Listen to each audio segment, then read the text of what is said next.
Guys, tonight we are going to focus on ISO TC 307, which is the standard for blockchain and DLT technology.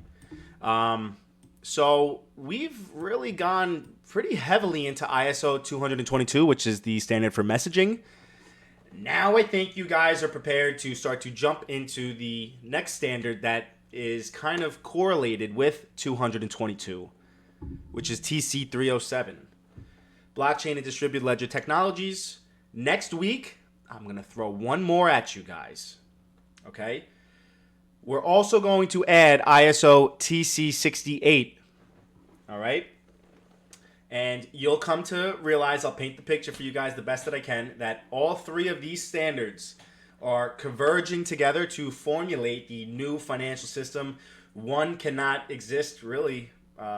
One cannot scale, or one cannot be as efficient without the others. So there's three standards that have really solidified my research and my perspective as to what is going to survive and what's not going to survive. And what's very interesting about some of these is some of these standards, some of the ideas have been around since before crypto. Yes, the ideas that were formulated into these have really been around before any crypto ever existed, before the technology even existed. Some of these organizations and academic, they've been working on some of these standards since 2004. They've kind of started to implement things that they wanted in. Thank you so much. What was that, Ray Todd? Did Ray Todd just send a little coin?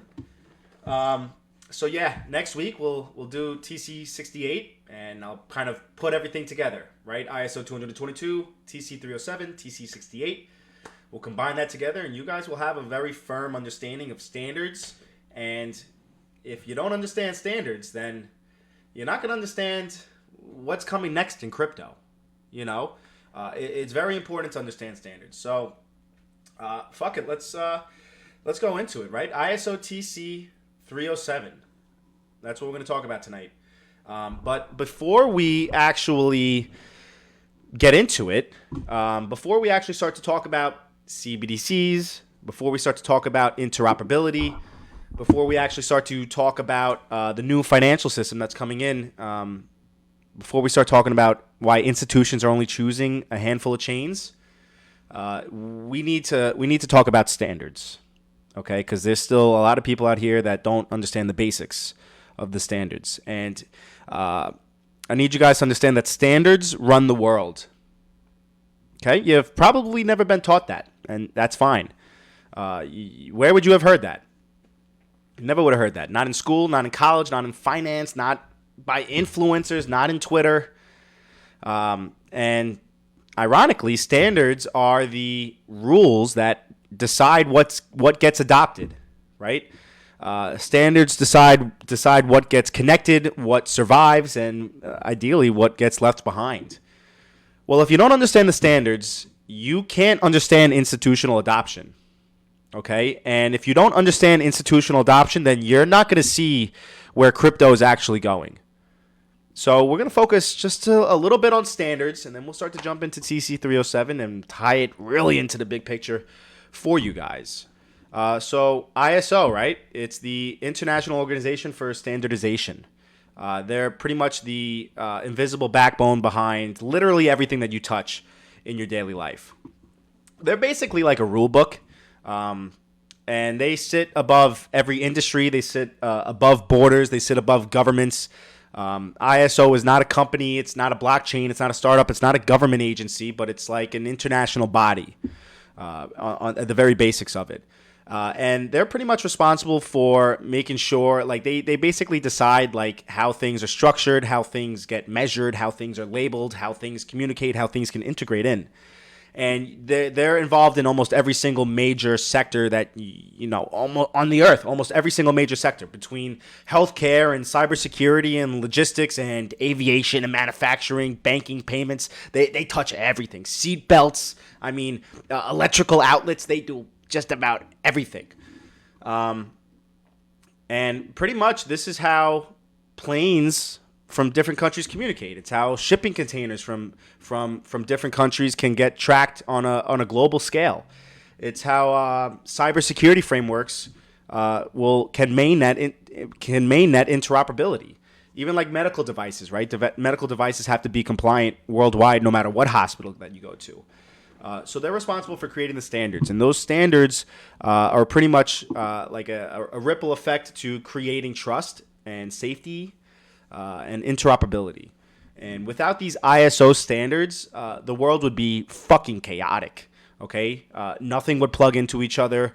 Nothing could be verified. Nothing could go global. Oh my god, I almost had an aneurysm. There's standards for everything that you touch, cars, right? Everything. But yet, it seems like most people in crypto have no idea that standards are relevant to this space. I don't know. I don't know about you, but there's very few individuals that are screaming about standards and regulations and compliance and interoperability. I don't know about you, but I'm hearing TPS, bro. What's the TPS? You know, the speed matters. My chain does 5 million transactions per second. And we're decentralized. We're faster than Visa. You know? And when you really start to look into things, the institutions are not thinking like that. You know? The institutions are really focusing on governance, identity frameworks. They're looking at legal rule books. They're looking at security upgrades. They're looking at settlement finality, whether or not things are auditable. This is really what institutions are looking at. They're really paying attention to the rules, and these rules will ultimately allow them to move trillions of dollars safely. Yeah, crypto is about speed. Don't get me wrong, sure. But the banks are paying attention to the standards, right? People in crypto, they're focused on TPS. Well, the institutions obviously are very much involved in standards. They're focused on the infrastructure, and it's almost like retail and institutions. They're not even on the same page. They're not even talking about the same thing. So ISO ISO is not going to pump your bags. Let's just say that, right? Absolutely not going to pump your bags. They basically are responsible for creating standards because the global economy can't function without them. It would be fucking chaotic. Like, imagine if every country in the world had their own airplanes or their own means to land an airplane, or cybersecurity, or the world would be fucked up. There has to be some sort of coordination globally for many things. And it's happening in blockchain. We're having standards in blockchain as well. You'll start to see that blockchain is really kind of creating. There's a lot of use cases for blockchain, but you have identity models, you have smart contracts, there's privacy systems in blockchain as well, and ISO is looking at pretty much all of these things. They're looking at almost just about everything in here, right? These are all different types of standards for ISO. We'll get into that a little bit later.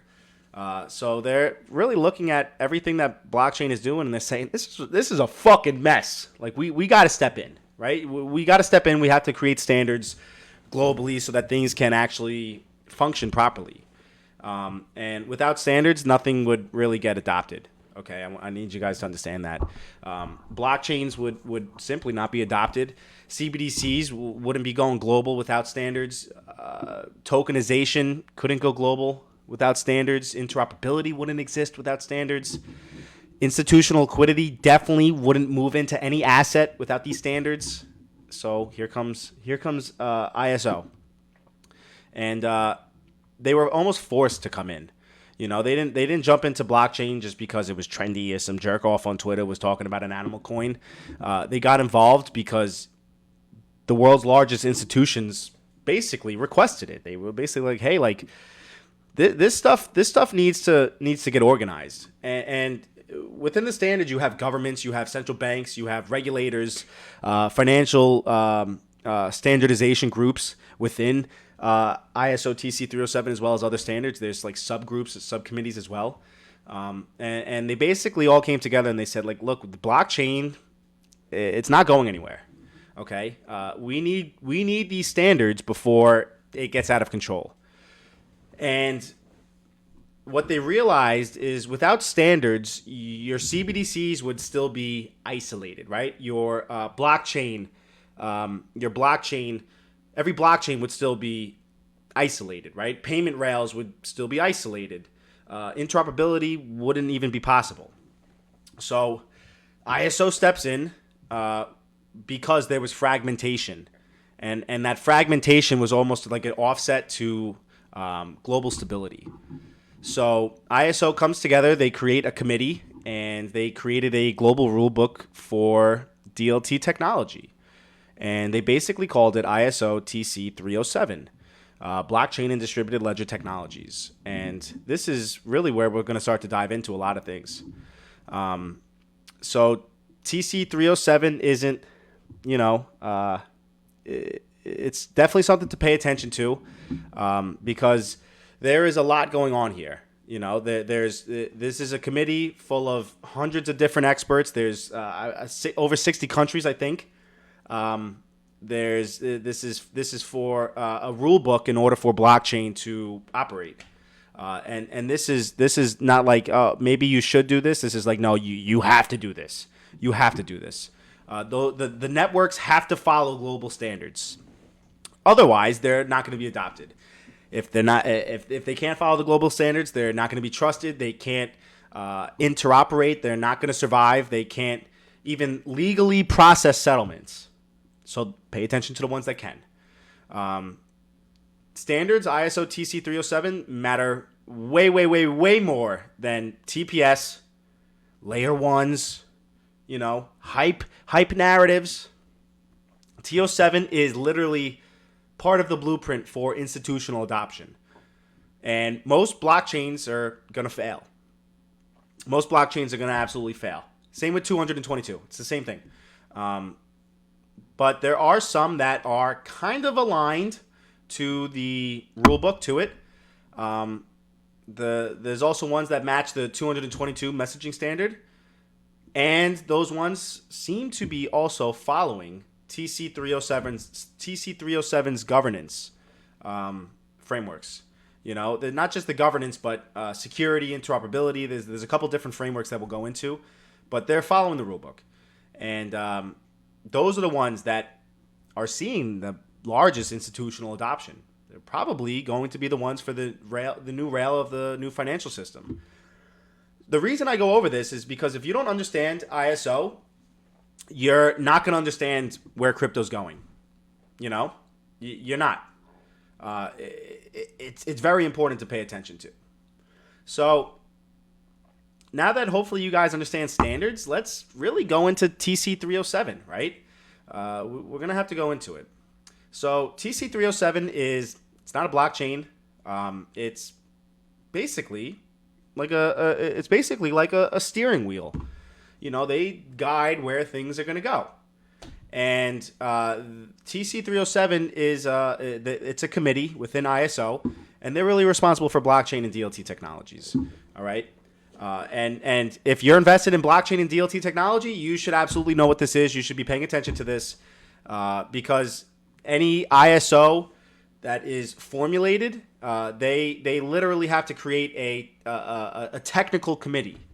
And if the world agrees that this technology is so important that they have to create a technical committee, that should tell you where this technology is going, because it's too risky if they don't address blockchain. It's too risky if they don't address standards for DLT technology, because if they leave this unregulated, if they leave this technology fragmented, if they leave this technology unstandardized, then the chaos is way too risky. So they have to come in and they have to create standards for this. And there's a reason that they're creating standards for this, right? ISO typically creates standards for infrastructure. We were talking before, like airplanes, cybersecurity, medical equipment. They really do almost everything, right? Payment messages and telecommunications. They're responsible for infrastructure. And now they're jumping into blockchain. So TC 307 exists because there's a future in blockchain. They realize that this is probably going to become financial infrastructure. And TC 307 was formed in 2016, okay, which was before 2017.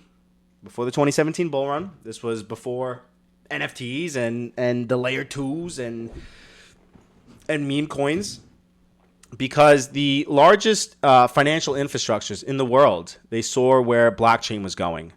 They saw that blockchain was going to start to integrate in with tokenized assets and CBDCs and programmable money and digital identity and trade documents and real-time cross-border settlements. You know, this was they're basically they saw the entire financial system unfolding right before their eyes. And they had to get standards on it because this technology quite literally threatens traditional finance to some degree. It does. This technology is really going after payments and settlement and identity and security and transparency and interoperability. They're going after traditional finance, and you have to get control of that. Otherwise, it's too risky. It could fucking topple things. It could cause chaos across the world. You don't risk that. You have to standardize that. And the very interesting part about TC307 is the person who created it was Gilbert Verdian, right? This is the let's see. Let's see if you got that looks like shit. See if you get you guys a better screen here. Get you guys a better screen here. Gilbert Verdian. He was responsible for creating ISO TC307. That's it. He came around and said blockchain needs standardization, and I'm going to be the one that leads them to write these standards. Gilbert Verdian is also the founder of Quant Network. Imagine that, right? Imagine that. People are thinking that Quant is just another crypto coin. It's just another token. It's some interoperability Chainlink competitor. Get the fuck out of here. The founder of Quant is the person responsible for creating a global committee that determines how blockchains are going to interoperate, how blockchains are going to handle smart contracts, how blockchains are going to secure identity, how blockchains are going to structure privacy. Imagine that. How are blockchains going to integrate in with existing traditional systems? This guy created it and then created a crypto and basically created a network, a protocol based off of that. He showed up with his dick in his hand and said, listen here, motherfuckers, I'm going to lead the way. And Gilbert Verdian was already huge, guys. He already, he was already designing standards for governments and institutions way before people even started talking about crypto. 20 years in cybersecurity. And he basically created TC307 to kind of unify the world around the standard that he understood was necessary for enterprises and governments to adopt blockchain technology. And ISO TC307 it's huge. It's really big. It's much bigger than people realize. It has over 60 participants. Has over 60 participating countries, okay, around the world. There are hundreds of institutional members. There's a lot of working groups and subcommittees underneath it. There's government agencies to academics in here. You have like lawyers, like legal specialists in here. You have people that are really focused on interoperability, like these architects for that. And they're kind of all coming together to create global coordination for blockchain. So you should be paying attention to this. They are coming together to build a unified set of standards so that this technology could be adopted. Well, why are they doing that? Why are they coming together and creating these standards for blockchain? Well, without these standards, CBDCs can't interoperate. Without these standards, cross-border payments can't settle. Without standards, identity can't be verified. Without standards, the compliance, they're not going to be able to automate the compliance. Without standards, tokenized assets are not going to be trusted. Without standards, blockchains can't connect to banks. Without standards, you're not going to get institutional adoption. You're not. So TC307 comes in and completely fucking changes the entire world. They change the entire crypto space. They're showing a way that institutions can safely transition into digital finance. And there's a lot of things that TC 307 does cover. Just to be clear with you guys, there you go. That's a little bit better for you. They focus on interoperability between the chains, right? They focus on identity and access management. They focus on taxonomy and classification definitions. They focus on governance. They focus on privacy and personally identified information protection. They focus on auditing guidelines, smart contracts, security management. They focus on cybersecurity. Thank you, Chad. They focus on a ton of different things. Think about that. This is how economies run. This is how entire economies run. This is a blueprint. This is an absolute blueprint for traditional finance. This is going to show people how CBDCs can communicate. This is going to show people how tokenized treasuries can settle. This is going to show people how banks can connect to DLT. This is going to show people how regulators can ensure compliance. This is to pay attention to. Now that we have 222, we've already had this, but you're going to understand how ISO 222 and TC 307 come together. Once you understand that, I'm going to shift your mind even further, and we're going to focus on ISO TC 68, and we're going to have three standards, and we're going to show you guys how all three standards are changing finance together. So institutions are coming in and they're adopting the standards that are compliant with this infrastructure. And ISO TC 307 is the standard for blockchain.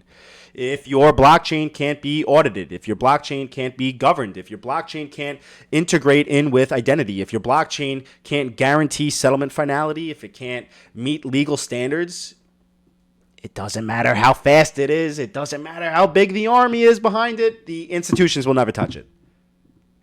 The institutions won't touch it. That is why TC 307 exists.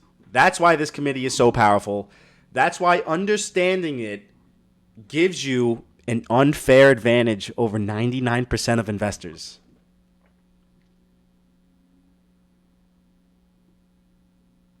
It has to. It has to. If your blockchain can't do any of those things, institutions aren't going to touch it. They're not going to touch it. Institutional finance knows the standards, and they know which ones are going to win. It's not optional, right? TC 307, it's fucking mandatory. When ISO gets behind some sort of industry and they want to set standards, that rule book is going to get adopted no matter what. Okay? If this rule book is defining the requirements that blockchains need, if that ever wants to see adoption, you better be paying attention to which ones are copying this playbook, which ones can integrate in with this. You know? You have to pay attention to it. And I'm going to break your heart. Most blockchains can't meet it. They can't. Not because they're bad, you know? It's not because Bully doesn't like them. It's just because they weren't designed for institutional grade use cases, you know? But the ones that can comply, the ones that can follow the governance, identity, interoperability, security frameworks, those chains are going to be the ones standing in front for that institutional liquidity. And there's a lot going on with it. There is, because you have all these subcommittees. They're focusing on all different use cases for it. It's a lot to get into. I'm really not gonna try to have you do something you blow your brains out or something. But we'll maybe just take my hand on this one. There was a lot of problems. You know, there was definitely a lot of problems before these standards started to come out, and they're kind of solving that chaos. And it's something we had to pay attention to. So there's a lot of different problems. Even now, to be honest with you guys, the blockchain still has a lot of problems. We don't have regulations. The compliance is still kind of getting integrated in. But blockchains still have their own problems, and interoperability is going to solve it. There had to be standards, Without standards, blockchain was going to get much, much worse. They got standards because they needed it. Even now, blockchains are like still fragmented. A lot of developers are going in all different directions. Blockchains, you have some blockchains that speak in their own language, right? Bitcoin had one structure, Ethereum had another one. These private chains were using their own architecture, right? You had Hyperledger and Corda. Trade finance was kind of going along as they wanted to, and they were making their own rules with it. Nothing was matching, nothing was communicating together, and nothing actually interoperated properly with one another. It was like imagine trying to build a global internet without HTTPS, without Wi-Fi, without Bluetooth, without Ethernet.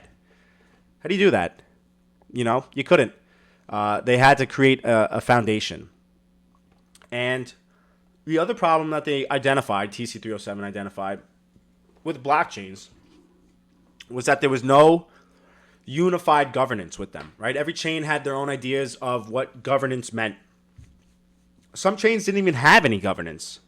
Some of them had like developer dictatorships. Some of them was like an anonymous validator votes, and some of them had like token-based voting. Institutions looked at that and they said, no. They said no. They said, we got to have a little bit of accountability. There has to be a means for a consistent model. There has to be some sort of a consistent model. TC307 had to fix that. As well as there was no like legal records or recognition of any blockchain records. All these different blockchains, they were all had different positions on the different ideologies of smart contracts and digital signatures and ledger immutability. Some countries rejected those, and some of them didn't even know what that was. And some institutions, they couldn't even settle on the ledger if the legal system didn't actually recognize the ledger. It was just an absolute mess. Fragmentation. I still think fragmentation is still an issue with blockchain, but TC307 comes in and they try to solve fragmentation. Private chains couldn't talk to public chains. I think Quant fixed that. Public chains couldn't talk to each other. You had trade finance networks. They couldn't connect to any settlement networks. You had liquidity. Liquidity was trapped in silos. Every blockchain was really on its own fucking island.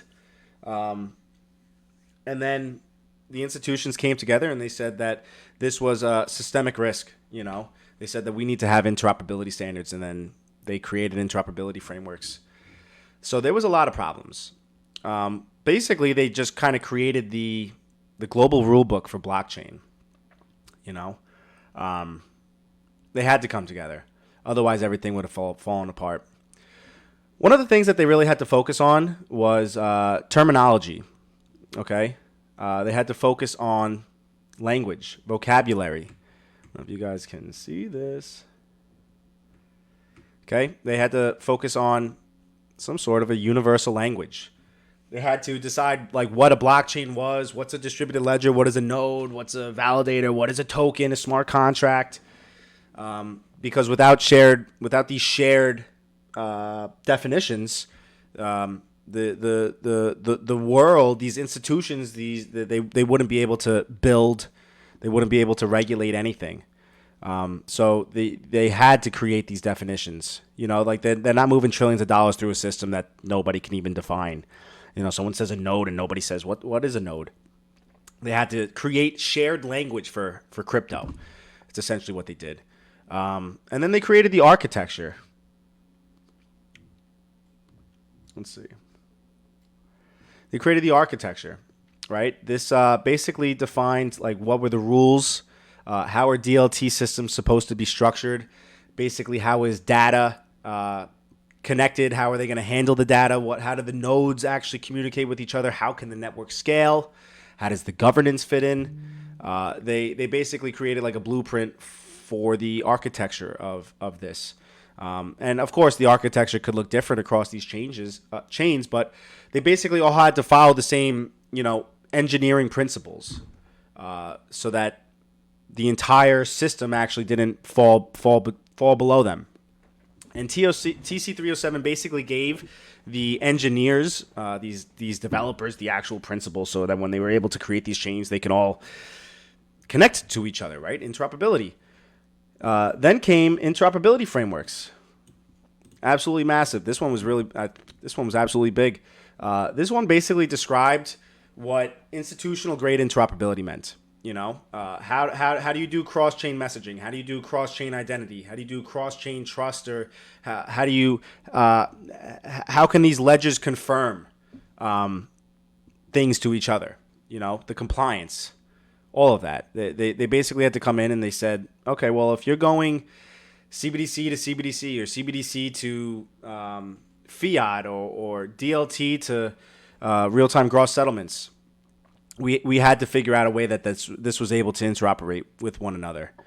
Then you had smart contracts. Where's the smart contracts, right?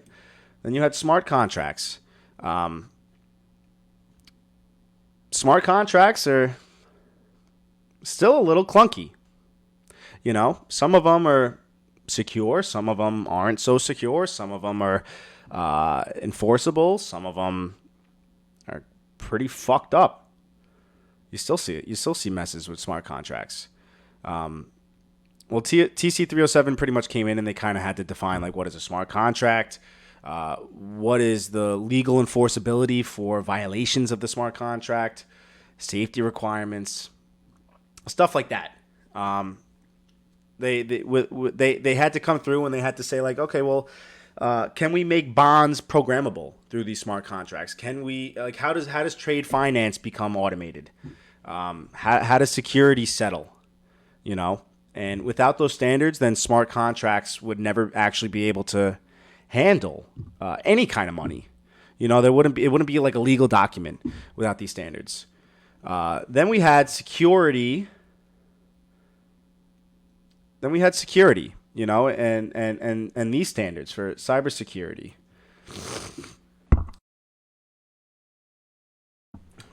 This one was big as well, right? When these institutions came together and they basically said that we need to define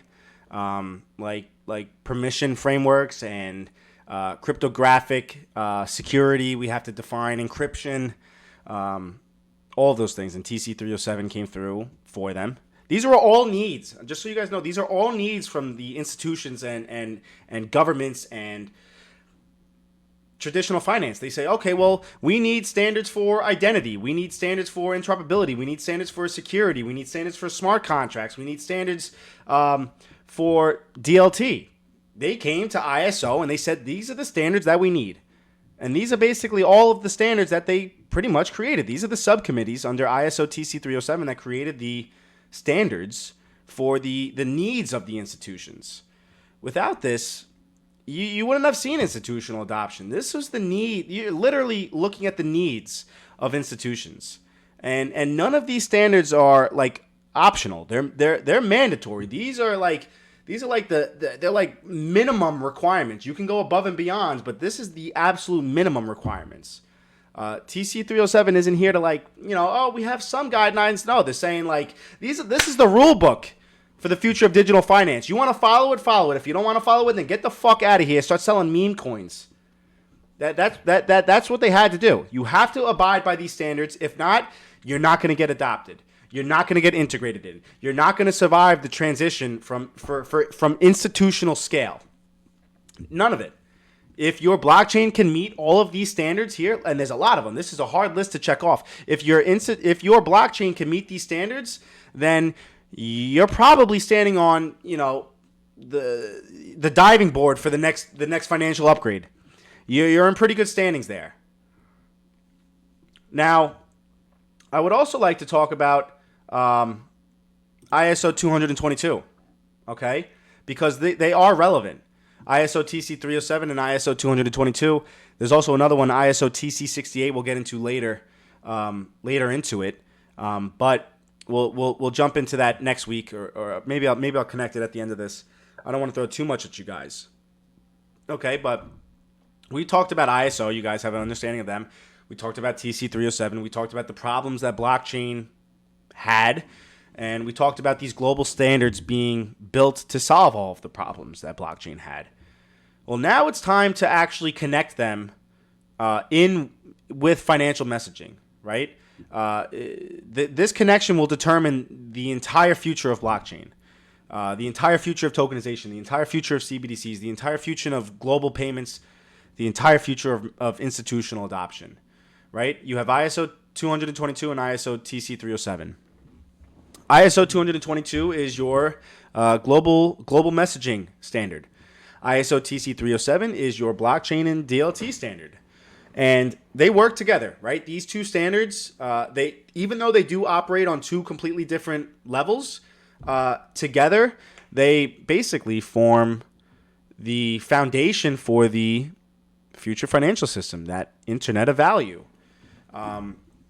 And we got to break this down in a means that you guys can properly understand, right? ISO 222, right? It's the standard for financial messages. Not responsible for settlement. It's not responsible for DLT. It's not responsible for crypto. It's just the messages. Of course, you have networks that do plug into them, and we've gone through that as well. But they basically tell banks, okay, what's the data you need to include? Right? How do you format it? How do you validate it? How do you automate it? How do you send it across borders? You see adoption from FedNow, FedWire, SWIFT, SEPA, RTGS, CBDCs. It's the universal language for financial messaging. Okay? Then you have TC 307. This is the fucking highway of money. All right? This is basically going to structure how a blockchain can operate. Right? How do they interoperate? How do they secure the data? How do they handle the identity? All of this. TC 307 is not the language, but it's the infrastructure. We talk about infrastructure all the time, right? 222 basically tells the institutions how the message formats have to look, and then TC 307 tells them what rails the messages can travel on. It's big. It's absolutely big. And when you combine 222 and TC 307, you get institutional grade blockchains. Is this clicking for you guys? Are you getting it? CBDCs, right? Is that institutional adoption, right? CBDCs are coming in. CBDCs, they need messages. Yes or no? Well, that's 222. CBDCs also need settlement. That's TC 307. Tokenized treasuries, they need messages. That's your 222. Tokenized treasuries also need a ledger. Of course, that's your 307. Cross-border payments, they need messaging. 222. Cross-border payments, they need interoperability. Of course, it's cross-borders. That's your TC 307. Your trade finance documents, they need documentation. That's 222 is going to tell you how to format that documentation. But then you also have identity and smart contracts with trade finance. That's your TC 307. Your financial institutions, they need data. They need compliant data. That's 222. But they also need a blockchain rail that's auditable. Well, that's your 307. So it's not one or the other. The future financial system is 222 and TC 307 working together as one system. Okay? One defines the language, the other one is defining the rail. And together, they define the future global monetary system. Well, why is this the first time you're hearing this? Why is nobody else talking about this? Why is that? Are they too focused on the narratives? Are they too focused on these shitty decentralized exchanges? Are they too focused on the TPS? Are they too focused on the influencers that are being paid to promote coins? What are we too focused on?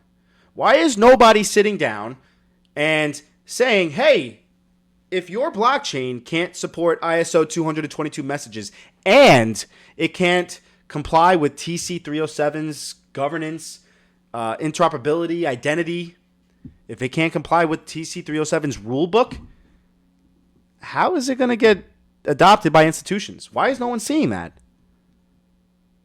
Why is nobody saying that? You don't think the institutions require both the messaging and the infrastructure?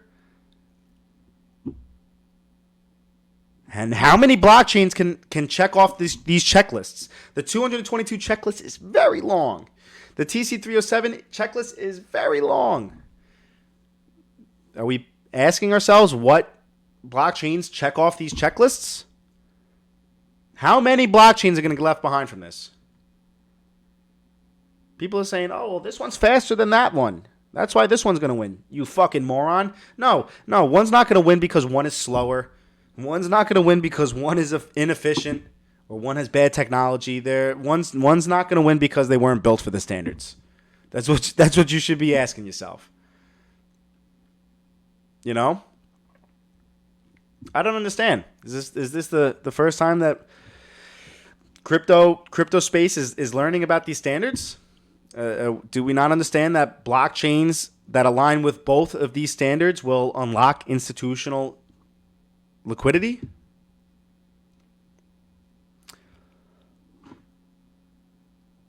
Wickman, stay until I'm done with the presentation. I'll invite you on. You can debate me if you'd like. But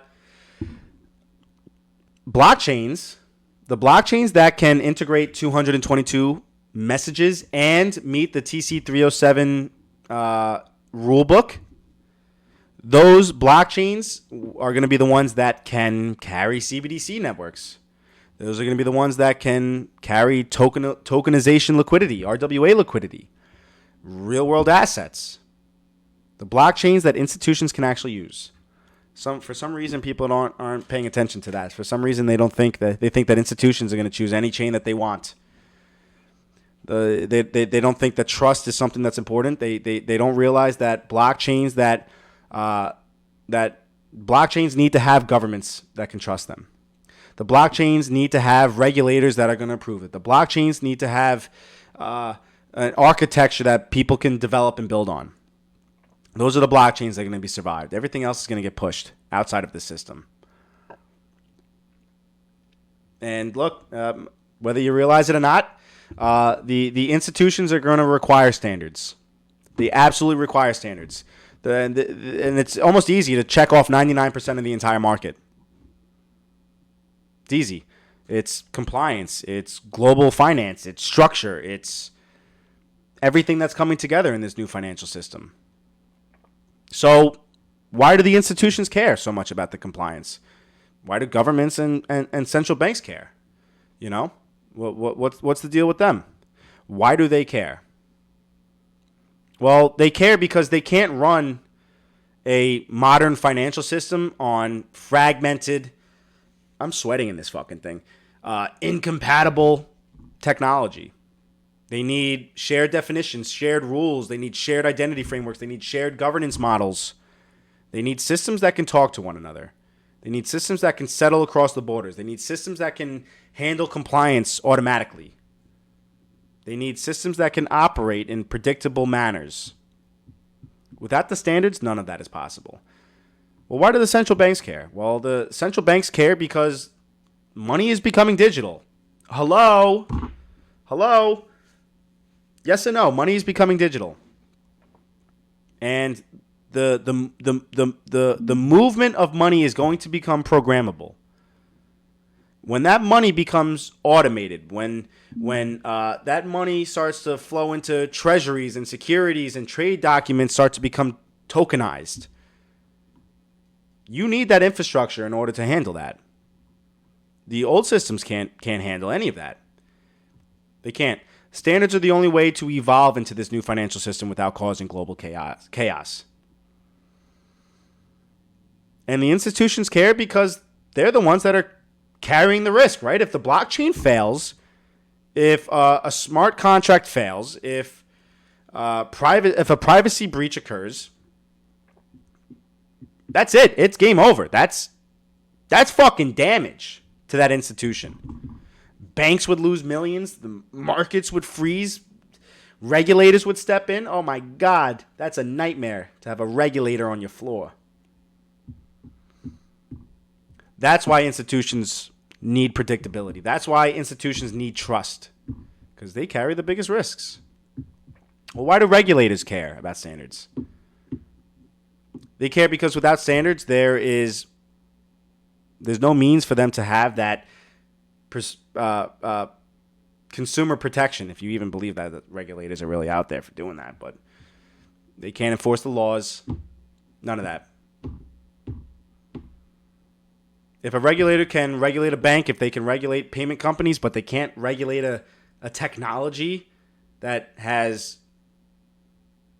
been integrated into those systems, oh my God, imagine the chaos. What about the infrastructure? Why would infrastructure clear, right? Payment systems and clearinghouses and interbank networks and government registries. Why would they care? Because they're the ones that are upholding the current financial system, right? They're responsible for how society is moving money, how there's records of ownership of things, right? Identity. Why would they care? Well, the institutions are pretty much trying to operate 24/7, 7 days a week. How do you adopt a new blockchain that can't do that? Doesn't have that upscale, doesn't have that uptime? How do you do that? They need ones that are scalable. They need ones that are stable. You know?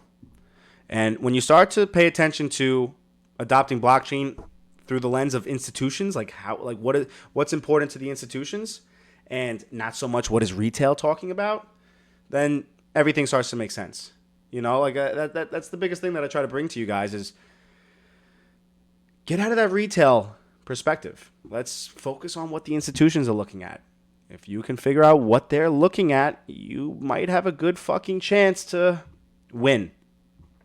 You might have a good chance to win. You know? That's it. Nothing about crypto is random. Nothing about what's going on behind the scenes is random. Nothing's a fucking accident. It's all controlled. It's all coordinated. And it's all based on the same rules that are there to minimize the risk, but also maximize the global interoperability, the global adoption. That's why governments care. That's why institutions care. That's why central banks care. That's why you should care. Because without these standards, the new financial system doesn't exist. So pay attention to the standards. See which ones can plug in. See which ones can plug in.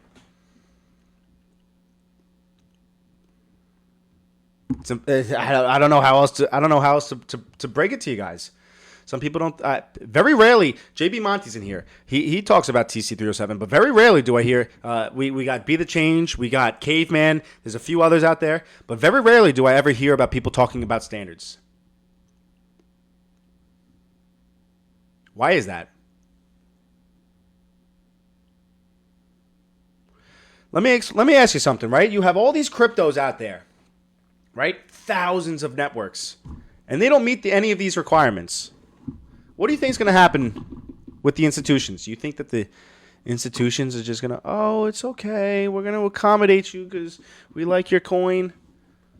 You think they're going to sacrifice the legality? Think they're going to compromise compliance? You think these institutions are going to use platforms that have inconsistent identity? You think these institutions are going to operate on systems with anonymous governance? We have no idea who's governing these platforms, right? These institutions are going to adopt a technology with anonymous governance? What? You think these institutions are going to risk trillions of dollars on speculative infrastructure? It's funny. Maybe, just maybe, they're saying that mass institutional adoption is coming, you know? But that does not mean that all chains are going to win. Mass institutional adoption means that the standard compliant blockchains can and will absorb global liquidity while a majority of the market fucking fades into irrelevancy. Is that a word? You know?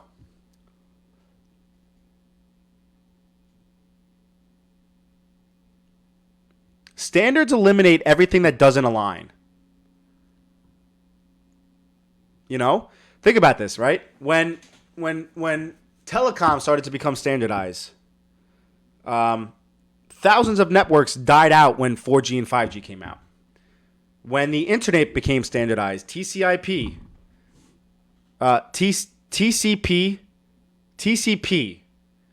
systems were gone, right?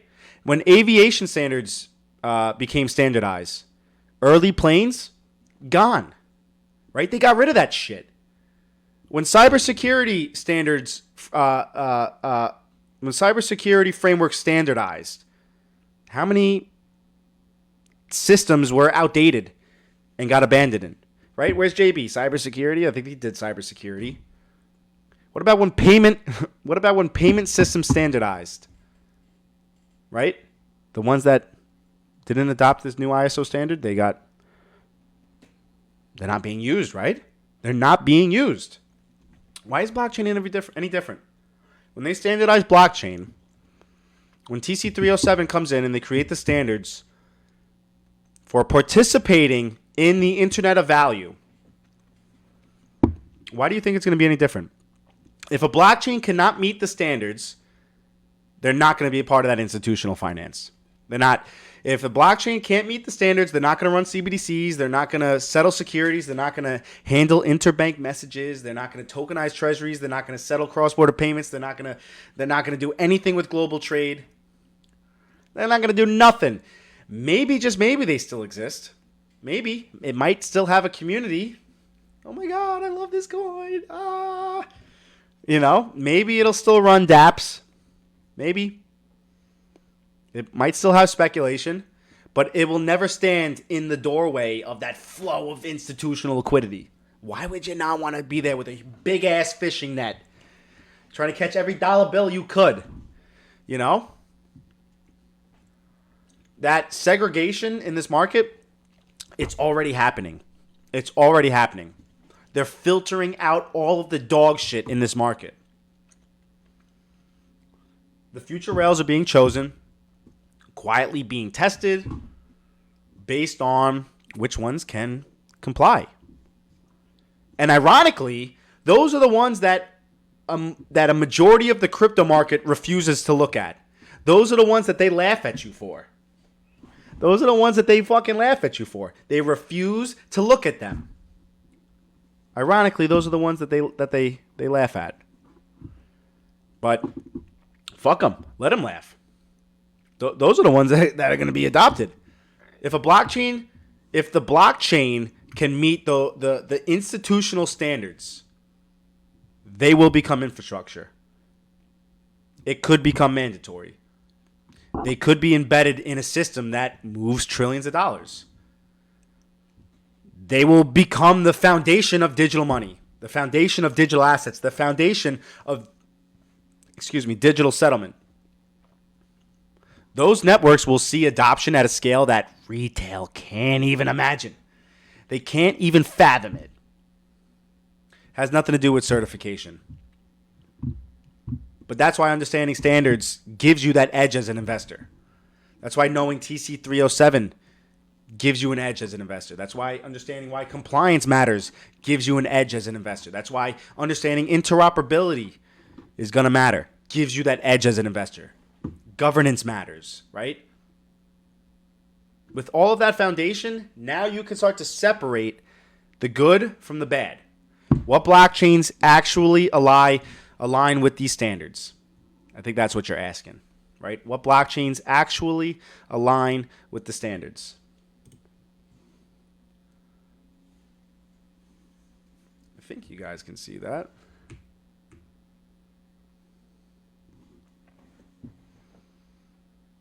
Only a few blockchains were built in a way that they can match with what governments and institutions need. But most of them will never be trusted for that level of responsibility.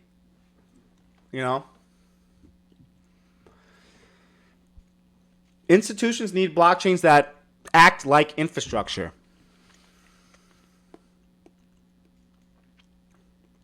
Institutions need blockchains that kind of work the same.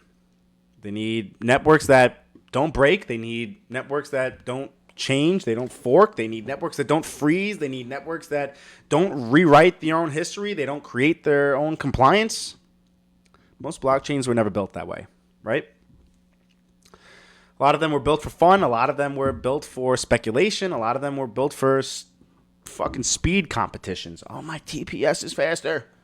A lot of them were built to attract hype and communities. And that's okay. You know, they're fun. You might be able to make money doing that, but institutions can't use them. So the blockchains that actually match ISO TC 307 principles, they typically have a few things in common. And that's basically just because of the requirements that TC 307 demanded, right?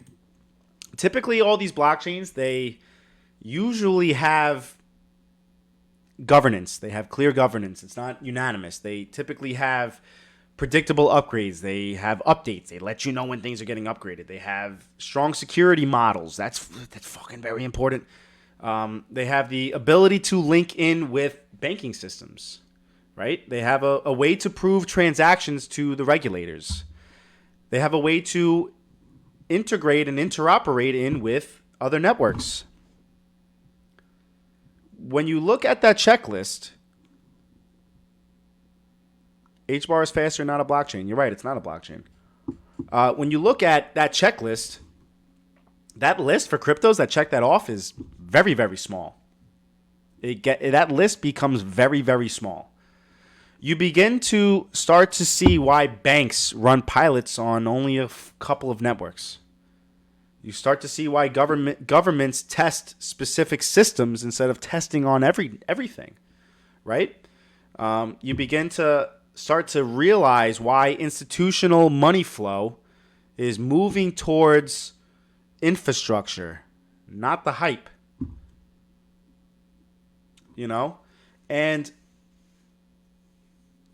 of course, this was created by Quant, so Quant is probably your best one for this, right? But there is no like this is that. It's just okay. Well, we could look at the networks that can comply with this, right? But XRPL, XDC, Hedera, they seem to fit into this pattern as well, right? Those networks are not perfect. It's not fucking. It's not Magic Mike.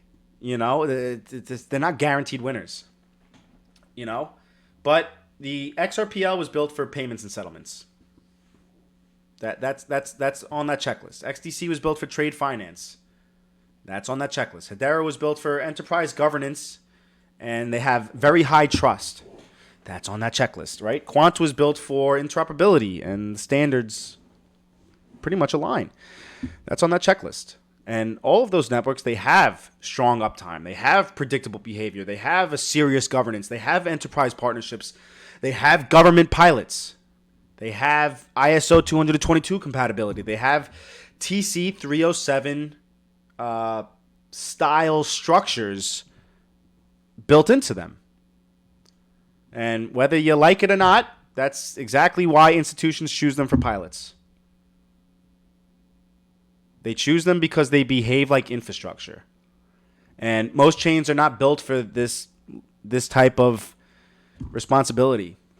You know, a lot of blockchains were created by small teams that were rushing. You know, they were built to test ideas. They were built to make apps and tokens for fun. They were built for trading, not for running global finance. And that's fine. But when that world decides to upgrade the digital value, when the CBDCs go live, when the tokenized treasuries start to ramp up, when banks settle across different ledgers, when global trade becomes digitized, when the trillions of dollars start to move, only the chains that act like professional infrastructures will be allowed through that gate. It doesn't matter how fast your chain is. It doesn't matter how low the fees are. It doesn't matter if it's decentralized in a way that sounds great to your political beliefs. It doesn't matter if the community is loud. Nobody gives a fuck. If it can't comply with the standards, it gets filtered out. And I understand a lot of people in crypto, they act like compliance is evil. Oh my God, stay the fuck away from me. forever. It's retail. I don't want regulation. Stay the fuck away. That's the only... Compliance is the only thing that's going to bring trillions of dollars into this market.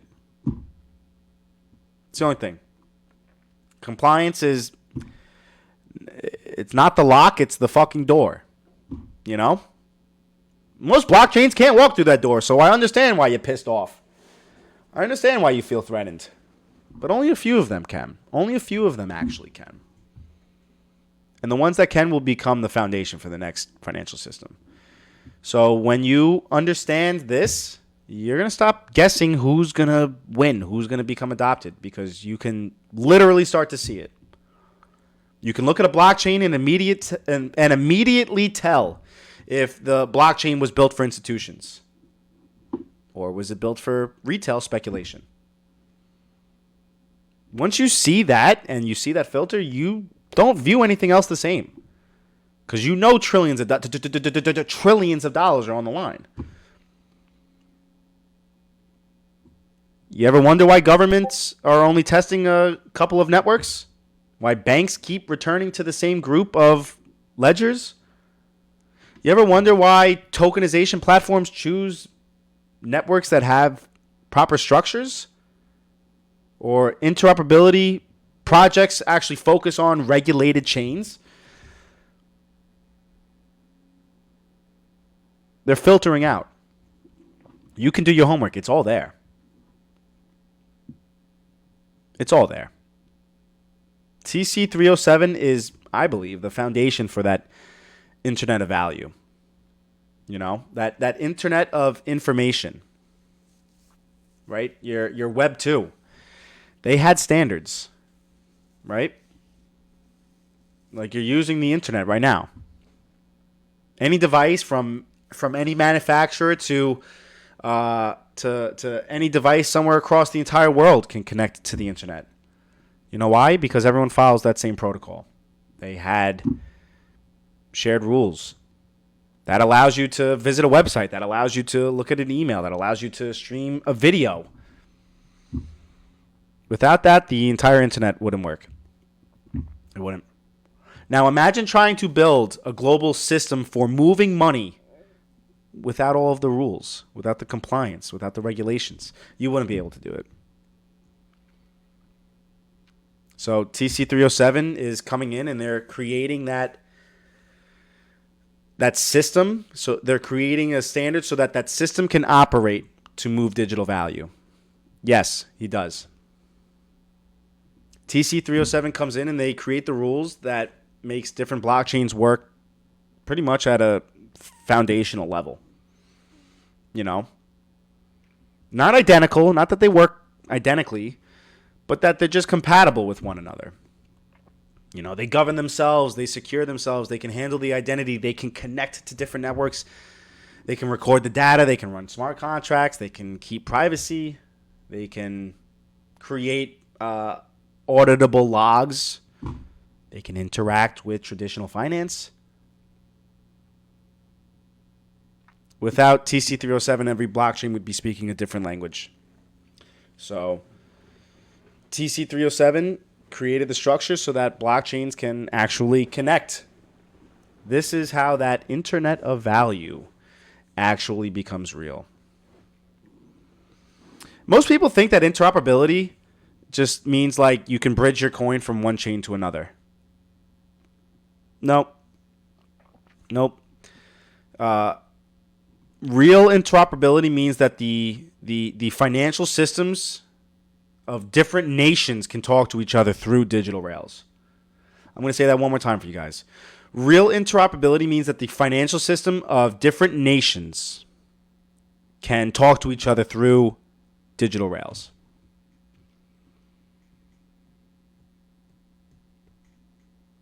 Means that China can settle with Europe. It means that Europe can settle with the US. It means the US can settle with Singapore. It means Singapore can settle with Africa. And they can do that instantly, secure. They could do that traceably, legally. They could do that with trust. In order for them to do that, there is a very high requirement for interoperability. They have to check off a very big list. Shared governance, privacy rules, data structures. They need identity logic baked into it. That's TC307 for you. That's why central banks are participating. That's why regulators are participating. That's why the committee has so many fucking countries. It's not just about making blockchains talk to each other. It's about making countries and different systems talk to each other. That's TC307 for you guys. That's TC307 for you guys.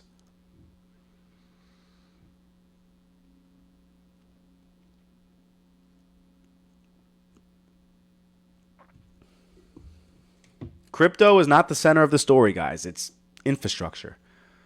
Your blockchain infrastructure is the center of the story. Most people are not going to get that. They think that crypto adoption means that institutions are going to come running into the market. Oh my God, I want to buy a fucking NFT.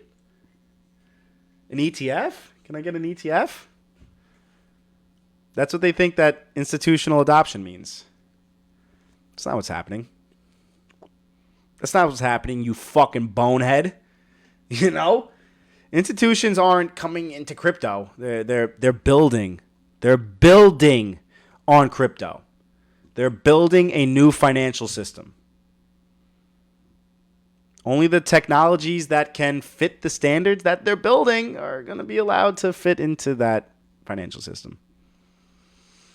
The whole time while all this is going on, retail comes in and they're focusing on, oh my God, which chain is the fastest? What coin is pumping right now? What layer 1 has the most hype? Imagine that. Meanwhile, the institutions come in and they're focusing on what ledgers actually have governance, what networks meet legal requirements, what blockchains support identity, what protocols can guarantee settlement, what systems can plug into the banks. No wonder most people are lost.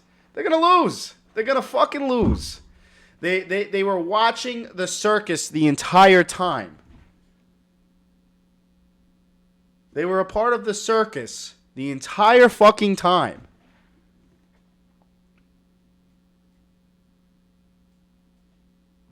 I don't know how else to put it to you guys. Look at what retail's talking about. Look at what the institutions are saying. Oh my God, there's got to be this clear divide where you sit there and you wonder, am I a good investor? Am I a good investor? You have to sit there and ask yourself that. Because let me tell you something. We are headed into a world where only a handful of compliant, standardized, enterprise-grade networks become the foundation for everything. Yeah? We're not heading into a world where thousands of blockchains are competing for global adoption. That is not happening. We are not heading into a world where thousands of blockchains are competing for global adoption. Only a handful of them will be the foundation for everything. They're going to be the foundation for trade and payments and identity and markets and settlement and government systems and banking and digital identities. Oh my God. Let me catch my breath. That's what's being built. That's what we talk about. And if you really understand everything that I just told you over the last hour, let alone the last 9 months, because I've slowly been leading into this, but if you understood everything that is some parts of what I said over the last hour, and you see that ISO TC 307 is not just a committee, but it's scaffolding for the entire blockchain future, the blockchains that align with TC 307, the networks that match ISO 222 messages, the systems that support interoperability, identity, governance, privacy, auditability, those are the systems that governments are going to use, institutions are going to use. Those are the systems that banks are going to adopt. Those are the systems that regulators are going to approve. Those are the systems that liquidity is going to flow through. Those are the systems that are going to win. And when you understand that, you stop asking me, do you think the coin's going to go up this week? What do you think of this coin? You stop asking those stupid fucking questions. Because you're paying attention to what's really going on. You stop worrying about what coin is Twitter? Oh my God, that coin has a 200% gain this week. Should I buy it? What the fuck are you talking about? You don't give a fuck what's pumping. You don't worry about what influencers are saying, what fucking price predictions people are talking about. Jay Claver, who gives a fuck? Who gives a fuck what Jay Claver has to say? Who cares when it happens? We don't know when it's going to happen. All that we know is that it's going to happen. When you understand the real game, that it's not a blockchain race. Oh my God, my coin is faster TPS than yours. Oh, mine's decentralized. Yours isn't. I could build meme coins on mine. This is about standards. Okay? This is a race to define the rule book for digital value. It's literally a race to determine who controls the interoperability. And when those standards are chosen, when the winners come out, it's going to be obvious. Because they were built from the ground up for the standards. So, I say this all the time. Don't follow the noise. Don't follow the noise. Follow the structure. Don't follow the speculation. Follow the standards. Don't follow the hype. Pay attention to the infrastructure. I think the biggest mistake in crypto is thinking that mass adoption means that retail gets rich. You know what's going to happen? Mass adoption means that the compliant networks become the new global rails. And those rails are going to carry the value of the entire world. And 99% are not going to fit into that. People are going to get fucking wrecked. And look, I think I have it figured out, but I may not have it all figured out, you know? I think I know what coins I like and, you know, what networks are being integrated in. I think I have it figured out, but I may not have it figured out. But I'll tell you what, at least I know what the institutions are requiring. At least I know what chains comply with this. At least I fucking understand what this is. Why is that important to institutional adoption? The future that TC307 is building, the future of what ISO 222 is building, the future of what institutions are requiring, the future of what the governments are kind of moving into,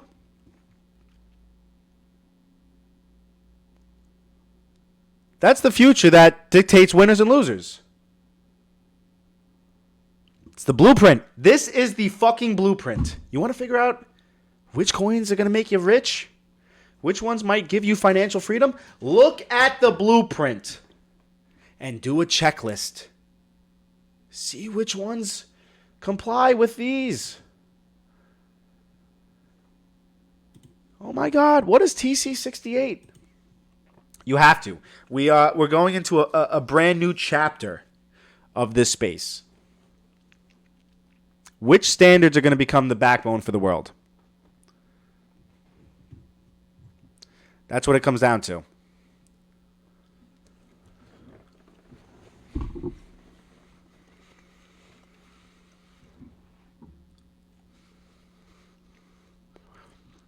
Maybe next week, I'll do TC68. I'll show you why that's relevant. And then I'll tie together 222, TC68, and TC307. I'll put all three together, and I'll explain to you why is that important. TC68, right? Standardizing in the field of banking, securities, and other financial services. Do you think crypto or blockchain is somehow going to be impacted by that? Can it plug into that? If you're not sure, you better figure out if your coins, if your networks, if your protocols are doing this. And if yours are, does it comply? Does it meet this rule book? Because between TC68, TC307, and 222, that's a big, long checklist. Most of them can't even do one, let alone all three. If your blockchain can fit into all three, oh my God, do you understand what it is that you're holding? Because maybe you don't. If your blockchain, if your network, your protocol can go through the checklist of all three standards, oh my God. And some people, I'm selling at $5. I'm selling at $10. Bro, good luck. Good luck to you, bro. I wish you the best. I hope you do something good with your money. Because, my God, when you find a tech stack that fits into all three standards, something special is going to happen. That's doing your homework.